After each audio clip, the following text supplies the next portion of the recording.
Le dispositif sécuritaire mis en branle devant le Conseil constitutionnel montre à suffisance la solennité de l'événement qui s'y déroule. Il s'agit du tirage au sort de l'ordre de contrôle des dossiers de parrainage.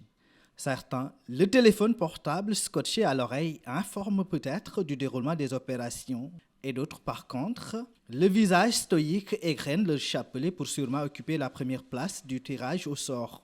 Et d'emblée, c'est le maître des lieux, le président du Conseil constitutionnel, qui prend la parole. Désormais, depuis la modification de l'article 29 de la Constitution en juillet 2023, le parrainage est maintenant optionnel.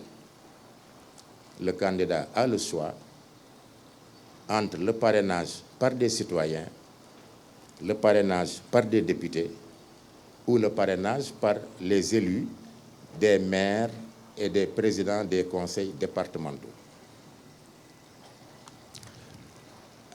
Pour les citoyens, le minimum de parrainage requis est fixé à 44 231 parrains et le maximum à 58 975 parrains.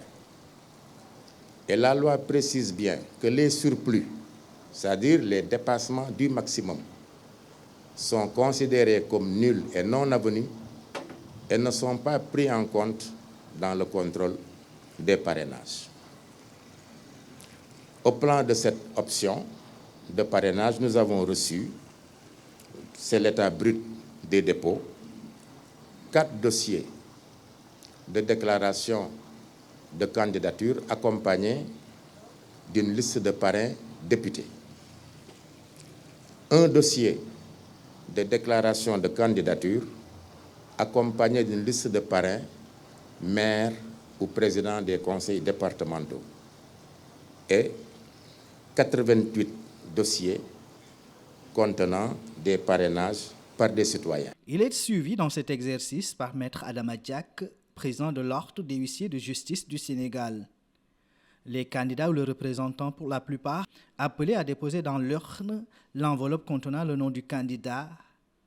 Après cette étape, la machine s'emballe, c'est le moment fatidique, le tirage au sort de l'ordre de contrôle des dossiers de parrainage. Monsieur le candidat Boubacar Camara. Il est suivi respectivement par Hadjibou Soumaré et Ousmane Kane de l'Union Sacrée, Sopi Sénégal en 3e position.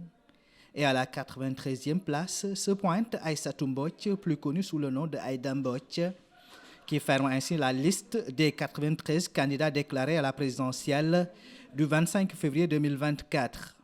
Pour rappel, ils étaient 27 candidats déclarés à en déposer leur dossier en 2019 et au finish, seuls 5 avaient été retenus par les 7 sages du Conseil constitutionnel.